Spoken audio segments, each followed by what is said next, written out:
নমস্কার বন্ধুরা, আবার হাজির হলাম নতুন আরেকটি পডকাস্ট ভিডিও নিয়ে। আজকে আসুন নতুন আরেকটি ভিডিও, সেটি হচ্ছে সিএমসি ভেলোরে কিভাবে আপনি রোগী দেখাবেন, কিভাবে রেজিস্ট্রেশন করবেন, কিভাবে অ্যাপয়েন্টমেন্ট করবেন এবং তার যে খুঁটিনাটি বিষয়গুলো রয়েছে সেগুলো আপনাদের সামনে তুলে ধরার চেষ্টা করব। এখন আমার যে অভিজ্ঞতা সেই অভিজ্ঞতায় আপনাদের সামনে তুলে ধরছি। যদি ভিডিওটি ভালো লাগে অবশ্যই লাইক করবেন, কমেন্ট করবেন। যদি কিছু জানার থাকে, আমার যদি সেই উত্তর দেবার ক্ষমতা থাকে বা যদি জানি সে অবশ্যই উত্তর দেবো।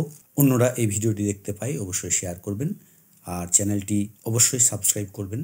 আমার এই চ্যানেলে আসলে নির্দিষ্ট কোনো বিষয় নিয়ে আপনাদের সামনে আসি না। বিভিন্ন বিষয়ে আমার যে অভিজ্ঞতা, বিভিন্ন বিষয় থেকে আমি যেগুলো পাই সেগুলি আপনাদের সামনে তুলে ধরার চেষ্টা করি। কখনো চিকিৎসা সংক্রান্ত বিষয়, কখনো শিক্ষা সংক্রান্ত বিষয়, অথবা রাস্তাঘাটে যে সমস্ত ঘটনাগুলি ঘটে, বিভিন্ন নিউজ বা খবর, সেখান থেকে কিছু বিশ্লেষণ বিচার করার চেষ্টা করে আপনাদের সামনে তুলে ধরার চেষ্টা করি। তো যাই হোক, আসুন আজকে সিএমসি ভেলোর বা ক্রিশ্চিয়ান মেডিকেল কলেজ ভেলোর, বাংলায় আমরা যাকে বলছি খ্রিস্টান মেডিকেল কলেজ, কীভাবে সেখানে রেজিস্ট্রেশন করবেন এবং অ্যাপয়েন্টমেন্ট করবেন, রোগী দেখাবেন এবং তার যে চিকিৎসা সংক্রান্ত খুঁটিনাটি বিষয় আপনাদের সামনে তুলে ধরার চেষ্টা করছি। তো প্রথমেই আসি রেজিস্ট্রেশনের ব্যাপারে। মূলত এখানে অনলাইন রেজিস্ট্রেশন এবং অফলাইন রেজিস্ট্রেশন দুটোই সিএমসি ভেলোর থেকে পাওয়া যায়। প্রথমে অনলাইন রেজিস্ট্রেশন সম্পর্কে বলবো। সেটা হচ্ছে পোর্টালে গিয়ে, এখানে পোর্টালের যে ইউআরএল অ্যাড্রেস রয়েছে সেটা স্ক্রিনে আপনারা দেখতে পাচ্ছেন। সেখানে গিয়ে আপনি রেজিস্ট্রেশন করতে পারবেন। আপনার একটি মোবাইল নাম্বার অবশ্যই থাকতে হবে এবং মোবাইল নাম্বারটা যেন চালু অবস্থায় থাকে, লাইভ অবস্থায় থাকে। আর সঙ্গে একটা অন্তত আইডি কার্ড রাখতে পারেন, ভোটার কার্ড হোক, আধার কার্ড হোক। এখন আধার কার্ডটাই সবচেয়ে বেশি গ্রহণযোগ্য, বিশেষ করে এই রেজিস্ট্রেশনের। আরেকটা হচ্ছে অনলাইন ছাড়া সরাসরি সেখানে সশরীরে গিয়ে আপনি রেজিস্ট্রেশন করতে পারবেন ওখানে পৌঁছে। তবে আরেকটি বিষয় এই পোর্টালে দেখতে পাচ্ছেন, বাঙালিরা, বিশেষ করে বাঙালিরা বলছে যে এই মেডিকেল স্টোর, এখানে দেখতে পাচ্ছেন যে মেডিকেল স্টোরের নামটি দেওয়া রয়েছে, সেখানে কল করে আপনি রেজিস্ট্রেশন করতে পারেন, অ্যাপয়েন্টমেন্টও নিতে পারেন। এটা কিন্তু সিএমসি পোর্টাল থেকেই জানা যাচ্ছে। হয়তো এই মেডিকেল স্টোরটি স্পন্সরের কাজ করছে, হতে পারে, জানা নেই। তবে সিএমসি পোর্টাল যখন মেডিকেল স্টোরটিকে রেকমেন্ড করছে, তার বৈধতা আছে বলে আমার মনে হয়। এখন জানি না এর ফিজ কত, তারা কত নেয়। আপনারা সেখানে গিয়ে বা সেখানে কল করে আপনি বা মেল করে আপনি জানতে পারবেন। পোর্টালে অনলাইন রেজিস্ট্রেশন খুবই সহজ ব্যাপার। পরপর স্টেপ বাই স্টেপ আপনি রেজিস্ট্রেশন করে নিতে পারবেন।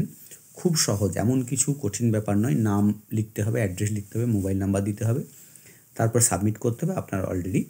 আপনার একটা আইডি ক্রিয়েট হয়ে যাবে, আইডি তৈরি হয়ে যাবে। সেই আইডি নিয়েই পরবর্তী ক্ষেত্রে আপনি আবার লগ ইন করে আপনার অ্যাপয়েন্টমেন্ট ডাক্তার অনুযায়ী, রোগ অনুযায়ী এবং ডেট অনুযায়ী করে নিতে পারবেন। অসুবিধা হওয়ার কথা নয়, কেননা এখন প্রত্যেকেই অত্যন্ত সচেতন, অত্যন্ত সজাগ কীভাবে অনলাইনে কাজ করতে হয়, সশরীরে গিয়ে কীভাবে করা যায়। সশরীরে গিয়ে ওখানে সিএমসিতে পৌঁছে গিয়েই আইএসএসসিসি বিল্ডিং আছে, সেখানে গিয়ে আপনি ফর্ম ফিল আপ করে ওখানের যে হেল্প ডেস্ক রয়েছে তারা আপনার রেজিস্ট্রেশন করে দিতে পারবে। অথবা ওখানে সেলফ অপারেটেড কিয়স্ক রয়েছে, সেখানে গিয়ে আপনি বাড়িতে বসে মোবাইলে অথবা কম্পিউটারে যেভাবে আপনি পোর্টালে গিয়ে রেজিস্ট্রেশন করছেন পেশেন্টের নাম, ঠিক সেলফ হেল্প যে ডেস্ক রয়েছে সেখানে ঠিক একই সিস্টেমে আপনাকে ওই মোবাইল নাম্বার দিয়ে পেশেন্টের নাম নথিভুক্ত করতে হবে। অথবা আপনি যদি না পারেন, সেখানে অনেক লোক রয়েছে, সিএমসির অনেক স্টাফ রয়েছেন, তারা এই রেজিস্ট্রেশন করার জন্য আপনাকে সাহায্য করবে। প্রথম কথা, আপনার একটা পেশেন্ট আইডি প্রয়োজন। পেশেন্ট আইডি না হলে আপনার কিন্তু কোনো কাজই হবে না। ঠিক একই রকমভাবে আপনি পোর্টালে গিয়ে আপনি অ্যাপয়েন্টমেন্ট নিতে পারেন রেজিস্ট্রেশনের পর, পেশেন্ট আইডি ক্রিয়েট হওয়ার পর। অথবা আপনি সশরীরে সিএমসিতে পৌঁছে অ্যাপয়েন্টমেন্ট নিতে পারবেন রোগের ধরন অনুযায়ী। আপনি যদি কোনো ডাক্তারের নাম আগে থেকে জেনে থাকেন এবং সেই ডাক্তার যদি আপনি যখন যাচ্ছেন সেই সময় অ্যাভেলেবেল থাকেন, তাহলে পাবেন। না হলে কিন্তু ওই ডিপার্টমেন্টের যে কোনো ডাক্তারের অ্যাপয়েন্টমেন্ট আপনি করাতে পারবেন ওখানে পৌঁছে। আর যদি মনে করেন যে আমি 2 মাস পরে যাব, 1 মাস পরে যাব, তাহলে পোর্টালে যান। পোর্টালে গিয়ে ডেট অনুযায়ী, ডিপার্টমেন্ট অনুযায়ী দেখুন যে কোন ডাক্তার আপনার 1-1.5 মাস পরে বা আপনি যখন যাচ্ছেন সেই সময় তাকে পাওয়া যাচ্ছে। সেভাবে আপনি অ্যাপয়েন্টমেন্টটা করে নিন। আপনি যদি নতুন হন, সেই অ্যাপয়েন্টমেন্টটা করে নিয়ে আপনি 1 মাস 1.5 মাস পরে যে ডেটে আপনার অ্যাপয়েন্টমেন্ট হচ্ছে সেই ডেটে আপনি পৌঁছে যান সিএমসি ভেলোর। তাহলে অ্যাপয়েন্টমেন্টও আপনার অনলাইনে হচ্ছে অথবা অফলাইনে হচ্ছে। অ্যাপয়েন্টমেন্ট রয়েছে মূলত এই মুহূর্তে যে অ্যাপয়েন্টমেন্টের অ্যাভেলেবিলিটি, তাতে প্রাইভেট এবং জেনারেল এই দুটোই রয়েছে। তাছাড়া আরও তিনটে অ্যাভেলেবিলিটি ছিল, সেটা হচ্ছে বিশেষ করে কোভিড লকডাউন ছিল, সেই লকডাউনের মধ্যে আরও দুটো এক্সট্রা অ্যাপয়েন্টমেন্ট ফেসিলিটি দিয়েছিল সিএমসি ভেলোর। সেটা হচ্ছে টেলি অ্যাপয়েন্টমেন্ট, টেলিফোনের মাধ্যমে, আরেকটা হচ্ছে অডিও ভিজুয়াল অ্যাপয়েন্টমেন্ট। এই দুটো বর্তমানে সিএমসি ভেলোর তুলে নিয়েছে, এখন দেখতে পাচ্ছি না। আরেকটা বিশেষ ধরনের অ্যাপয়েন্টমেন্ট ছিল, সেটা হচ্ছে আলফা ক্লিনিক অ্যাপয়েন্টমেন্ট। তবে আলফা ক্লিনিক অ্যাপয়েন্টমেন্ট এবং তারই একটু মিডিয়াম গ্রেড বলতে পারেন প্রাইভেট অ্যাপয়েন্টমেন্ট, এবং সবচেয়ে লোয়ার অ্যাপয়েন্টমেন্ট বলা যেতে পারে জেনারেল। বর্তমানে এই তিনটে অ্যাপয়েন্টমেন্ট নেই, মাত্র দুটো রয়েছে। আলফা অ্যাপয়েন্টমেন্ট এখন আর দেখা যাচ্ছে না পোর্টালে, তাহলে রয়েছে প্রাইভেট এবং জেনারেল। এই দুটো অ্যাপয়েন্টমেন্ট বর্তমানে সিএমসি দিচ্ছে। এই দুটো অ্যাপয়েন্টমেন্টের অর্থ হলো রোগীকে সরাসরি সিএমসিতে গিয়ে ডাক্তারের মুখোমুখি বসতে হবে। অ্যাপয়েন্টমেন্ট আপনি অনলাইনে নিতেই পারেন, কিন্তু রোগীকে সিএমসিতে পৌঁছাতে হবে অ্যাপয়েন্টমেন্টের দিন। এখন প্রাইভেট অ্যাপয়েন্টমেন্টের ফার্স্ট টাইম অ্যাপয়েন্টমেন্ট ভিজিট বর্তমানে রয়েছে 900 টাকা, অনেক বেড়ে গেছে, আগে আরও কম ছিল। প্রথমবার 900 টাকা, এবং সেই ডাক্তারের কাছে 3 মাসের মধ্যে যদি পুনরায় আপনি যান, তাহলে সেই ভিজিটটা লাগবে আপনার 350 টাকা। আবার যদি প্রথম ডাক্তারকে দেখানোর পর তিনি অন্য কোনো ডিপার্টমেন্টে আপনাকে রেফার করলেন, এবং সেটা যদি 3 মাসের মধ্যেই আপনি দেখাতে চান, তাহলে তার ভিজিট হচ্ছে 800 টাকা। এবং দ্বিতীয়বার যদি পুনরায় সেই ডাক্তারকে দেখান, তাহলে তার জন্য লাগবে আপনার 350 টাকা। এটা কিন্তু ইন্ডিয়ান মানিতে বলছি। 3 মাস পেরিয়ে যাওয়ার পর পুনরায় যদি আপনি আবার যান সিএমসিতে, তাহলে প্রথমবার যেখানে 900 টাকা লেগেছিল, 3 মাস পেরিয়ে গেলে সেখানে 900 টাকা লাগছে না, 800 টাকা লাগছে। এটা হয়ে গেল আপনার প্রাইভেট চেম্বারে দেখানোর ব্যাপারে। এবারে চলে আসি জেনারেল পেশেন্টে প্রথমবারের জন্য লাগছে 270 টাকা। রেজিস্ট্রেশন করানোর পর প্রথমবার লাগছে আপনাকে 270 টাকা। রিপিট যদি অ্যাপয়েন্টমেন্ট আপনাকে করাতে হয় যে কোনো ধরনের রোগের ক্ষেত্রে, যে কোনো ধরনের ডাক্তারের ক্ষেত্রে, তাহলে কিন্তু লাগছে 140 টাকা। অবশ্যই সেটা সেম ইউনিট হতে হবে, অর্থাৎ একই ইউনিট। ধরুন আপনার গ্যাস্ট্রোতে আপনি জেনারেলে দেখাচ্ছেন, তো গ্যাস্ট্রোতে প্রথম যখন আপনি দেখাবেন তখন 270 টাকা লাগলো। তারপর যদি আবার গ্যাস্ট্রোতে যান, তাহলে কিন্তু 270 টাকা লাগবে না, 140 টাকা লাগবে। কিন্তু গ্যাস্ট্রো হয়তো দেখা গেল যে অন্য কোনো ডিপার্টমেন্টে আপনাকে রেফার করে দিল, সেখানে কিন্তু আর 140 টাকায় হবে না, সেখানে কিন্তু আবার 270 টাকাই লাগবে। এই হচ্ছে সিএমসি ভেলোরের রেজিস্ট্রেশন এবং অ্যাপয়েন্টমেন্ট। এবার আরেকটা বিশেষ বিষয় আসি, সেটা হচ্ছে ক্রিস কার্ড বলে আপনার একটা পেশেন্ট আইডেন্টিটি কার্ড সিএমসি আপনাকে প্রোভাইড করবে, আপনাকে দিয়ে দেবে। এই ক্রিস কার্ডের মধ্যে রয়েছে আপনার পেশেন্ট আইডি। এটা হচ্ছে পেশেন্ট আইডি কার্ড। প্রথমে যখন রেজিস্ট্রেশন করাচ্ছেন, তখন ISSCC বিল্ডিংয়ে আপনাকে এই কার্ডটি তুলে দেবেন কর্তৃপক্ষ, অথবা এটা ওপিডি বিল্ডিং থেকেও পাওয়া যায়। এই কার্ডটার একটা বিশেষত্ব রয়েছে, এটা একটা পেশেন্ট আইডি কার্ড অবশ্যই, কিন্তু এই কার্ডটার মধ্যে আপনি কিছু টপ আপ টাকা রাখতে পারবেন, এবং এই কার্ডটি সবসময় আপনাকে বিভিন্ন ডিপার্টমেন্টে যখন যাবেন, ডাক্তারের কাছে হোক বা যে কোনো কাউন্টারে হোক বা যে কোনো ল্যাবরেটরিতে হোক বা রেডিওলজি ডিপার্টমেন্টে হোক, এক্সরে করানোর জন্য হোক বা MRI করানোর জন্য হোক, প্রত্যেকটা জায়গাতে কিন্তু এই কার্ডটা সঙ্গে করে আপনাকে নিয়ে যেতে হবে। আপনি যখন এই কার্ডটি নেবেন, তখনই কাউন্টারে ওই কার্ডের মধ্যে 2000, 3000, 4000, 5000 আপনার প্রয়োজন অনুযায়ী, সামর্থ্য অনুযায়ী আপনি ওই কার্ডের মধ্যে টপ আপ ভরে নেবেন। তাহলে কি হবে, কাউন্টারে যখন আপনি যাবেন, সেই মুহূর্তে আপনাকে আর নগদ টাকা কাউন্টারে দিতে হবে না। যদি যত টপ আপ দিয়েছেন তার অধিক যদি বিল হয়, তখন হয়তো দিতে হবে। ধরুন আপনি 4000 টাকা টপ আপ দিয়েছেন, আপনার 500 টাকা বিল হয়েছে, তাহলে কিন্তু আপনাকে আর নতুন করে নগদ টাকা দেওয়ার বা ডেবিট কার্ড দেওয়ার প্রয়োজন নেই। যিনি কাউন্টারে আছেন তিনি 500 টাকা ওখান থেকে ডেবিট করে নেবেন, তাহলে আপনার ক্রিস কার্ডে টপ আপ 3500 টাকা পড়ে থাকবে।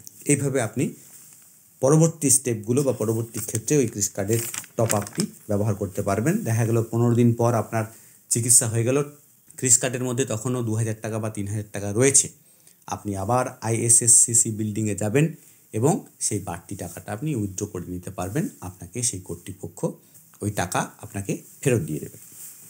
ক্রিস কার্ডটি নিয়ে আরেকটি কাজও আপনি করে নেবেন, সেটা হচ্ছে যে যখনই কোনো ডাক্তারের সঙ্গে আপনি দেখা করবেন পেশেন্টকে নিয়ে, ডাক্তার কিছু পরীক্ষা করানোর জন্য আপনাকে বলবে, এবং সেই পরীক্ষা সংক্রান্ত বিলও আপনাকে কিন্তু দিতে হবে। আপনি ডাক্তারকে বলে দেবেন আমার ক্রিস কার্ডে দেখুন টাকা আছে, সেখান থেকে আপনি টাকাটা কেটে নিন। ডাক্তার কিন্তু সেখান থেকেই আপনার টাকা কেটে নেবেন।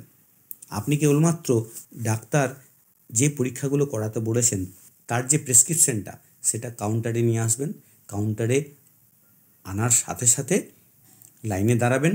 আপনাকে কেবলমাত্র কাউন্টারে যিনি আছেন তিনি ওই বিলগুলো আপনাকে প্রিন্ট করে দিয়ে দেবেন। সেখানে কিন্তু আপনাকে আর বাড়তি কোনো টাকা দিতে হবে না। মনে রাখবেন, সিএমসিতে চিকিৎসার করানোর জন্য অন্য হাসপাতালের তুলনায় একটু বেশি সময় লাগে। একদিকে ডাক্তারদের নির্দিষ্ট টিম সপ্তাহের নির্দিষ্ট দিনেই বসেন, যদি কোনো টিম সোম বুধ শুক্র বসেন, আর আপনি সোমবার তাকে দেখালে পরে আবার তাকে বুধবার বা শুক্রবারে পাবেন। অন্যদিকে দেখা গেল ভিড় বা রোগীর চাপে কাউন্টারে দীর্ঘ লাইন, সমস্ত রিপোর্ট একসাথে আপনি সময় মতো পেলেন না, বুধবার পর্যন্ত বা শুক্রবার পর্যন্ত না পেলে পুনরায় আপনাকে কিন্তু অ্যাপয়েন্টমেন্ট নিতে হবে।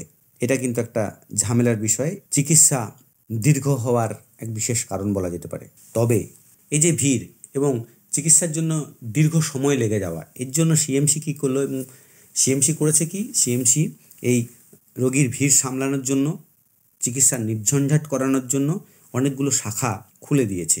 যেমন চিত্তর শাখা, রানীপেত শাখা, কিছু গুরুত্বপূর্ণ শাখা রয়েছে। রানীপেত বর্তমানে খুবই চর্চিত একটি শাখা। সিএমসি ভেলোর মূল যে সিএমসি সেন্টার, খ্রিস্টান মেডিকেল কলেজ, অসংখ্য ডিপার্টমেন্ট রয়েছে, অসংখ্য ইউনিট রয়েছে, সেই ইউনিটগুলোকে ভেঙে দিয়েছে, ডিপার্টমেন্টগুলোকে ভেঙে দিয়েছে। সেই ডিপার্টমেন্টের বিশেষ বিশেষ স্পেশাল কিছু ডিপার্টমেন্টকে রানীপেতে স্থানান্তরিত করেছে। রানীপেত মাত্র 13 কিলোমিটার ভেলোর থেকে। এবং রানীপেতে কি রয়েছে? রানীপেতে রয়েছে একটা trauma surgery centre, accidental case সব রানীপেতে চিকিৎসা হয়। আর কি কি শাখা রয়েছে রানীপেতে? গুরুত্বপূর্ণ শাখাগুলি কিন্তু রানীপেতে স্থানান্তরিত করেছে। কি কি? নিউরোলজি ডিপার্টমেন্ট রয়েছে, নিউরো সার্জারি রয়েছে, নেফ্রোলজি রয়েছে, এইচপিবি রয়েছে, এইচপিবি সার্জারি রয়েছে, কার্ডিওথোরাকিক সার্জারি রয়েছে, কার্ডিওলজি রয়েছে, ইউরোলজি রয়েছে, হ্যামাটোলজি রয়েছে, পালমোনারি মেডিসিন রয়েছে, গ্যাস্ট্রোএন্টারোলজি রয়েছে, হ্যাপাটোলজি রয়েছে, মেডিকেল অঙ্কোলজি রয়েছে, radiation oncology, nuclear medicine, palliative care. অর্থাৎ অতি গুরুত্বপূর্ণ শাখাগুলিকে সিএমসি ভেলোর স্থানান্তরিত করেছে রানীপেতে। এবং এখানে আর একটা গুরুত্বপূর্ণ বিষয় রয়েছে রানীপেতে, আপনাকে যেতে হবে সিএমসি ভেলোরে।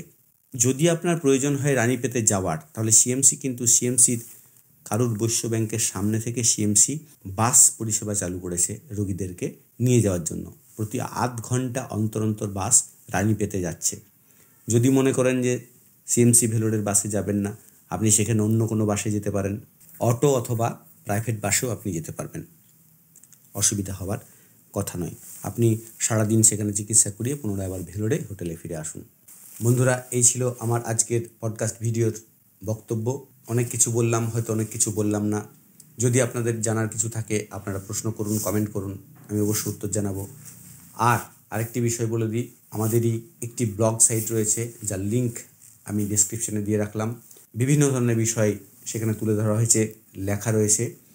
আপনারা সেই ব্লগে গিয়ে এবং এই সিএমসি ভেলোর এআইজি বা আরও অন্যান্য বিষয় যেগুলো রয়েছে, কয়েকটা লিঙ্ক আমার দেওয়া রয়েছে, মূল ব্লগের লিঙ্কটাও সেখানে দেওয়া রয়েছে।